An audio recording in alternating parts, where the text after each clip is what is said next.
गोरखपुर से बीजेपी सांसद और लोकसभा चुनाव से भाजपा प्रत्याशी रवि किशन की पर्सनल लाइफ को लेकर कंट्रोवर्सी बढ़ती जा रही है। रवि किशन को अपनी बेटी का असली पिता बताने वाली अपर्णा ठाकुर उर्फ अपर्णा सोनी ने बीते 1 साल में रवि किशन को 2 लीगल नोटिस भेजे हैं। रवि किशन की पत्नी की तरफ से अपर्णा ठाकुर पर दर्ज कराई गई एफआईआर में जो 20 करोड़ की रंगदारी मांगने का आरोप लगाया गया है, वो 20 करोड़ की रकम अपर्णा सोनी उर्फ अपर्णा ठाकुर की तरफ से बीते मई 2023 को भेजे गए लीगल नोटिस में अपने और अपनी बेटी के भरण पोषण के लिए मांगी गई थी।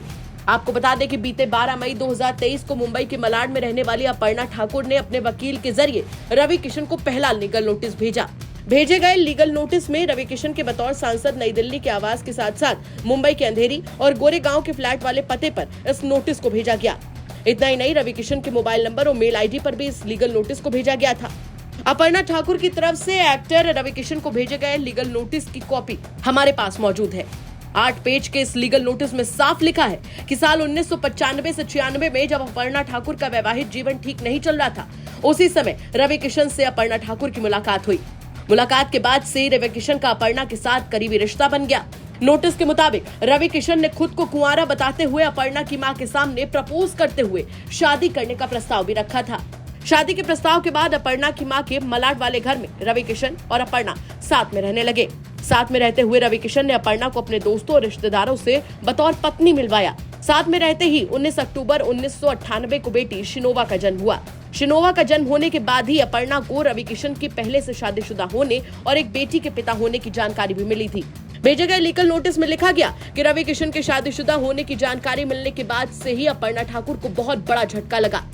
8 पेज के नोटिस में 7वें पॉइंट पर बताया गया कि उस वक्त रवि किशन का संघर्ष चल रहा था।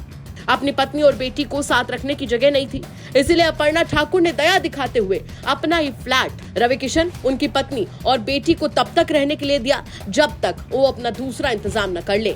इसी बीच अपर्णा ठाकुर को फिल्म इंडस्ट्री की दूसरी एक्ट्रेसेस के साथ रवि किशन के रिश्तों के बारे में भी जानकारी मिली। धीरे धीरे रवि किशन अपर्णा ठाकुर से दूरी बनाने लगे और साल 2009 में रवि किशन ने अपर्णा ठाकुर और बेटी से खुद को अलग कर लिया। आरोप ये भी लगाया गया कि रवि किशन बेटी के असली पिता होने के बावजूद कोई जिम्मेदारी नहीं उठाते, हमेशा झूठे वादे किए और बहानेबाजी करके जिम्मेदारियों से बचते रहे। बेटी के पालन पोषण में कई बार आर्थिक मदद के लिए भी कहा गया, लेकिन कभी कोई मदद नहीं मिली। वहीं अपर्णा ठाकुर के लखनऊ के वकील विवेक पांडे ने बीते 13 मार्च 2024 को इस पूरे मामले की शिकायत केंद्रीय महिला आयोग, राष्ट्रीय मानवाधिकार आयोग, प्रधानमंत्री और चीफ जस्टिस ऑफ इंडिया से की। वहीं रवि किशन की पत्नी प्रीति शुक्ला की तरफ से दर्ज कराई गई एफआईआर में नामजद आरोपी विवेक पांडे पेशे से अधिवक्ता है। विवेक पांडे ने साफ कहा है कि वो अपने क्लाइंट का केस लड़ रहे हैं। समाजवादी पार्टी का इस मामले में कोई लेना देना नहीं है। उन्होंने पहले ही इस मामले में सभी जरूरी पदाधिकारियों को शिकायत भेज दी है। जल्द ही क्लाइंट अपर्णा ठाकुर की तरफ से कोर्ट में केस भी फाइल किया जाएगा। इस लीगल नोटिस को पढ़ने के बाद ये तो साफ हो गया कि रवि किशन की मुश्किलें आगे आने वाले समय में बढ़ने वाली हैं। देखना होगा कि ये मामला आगे कहां जाकर रुकता है। यूपी तक के लिए संतोष शर्मा की रिपोर्ट।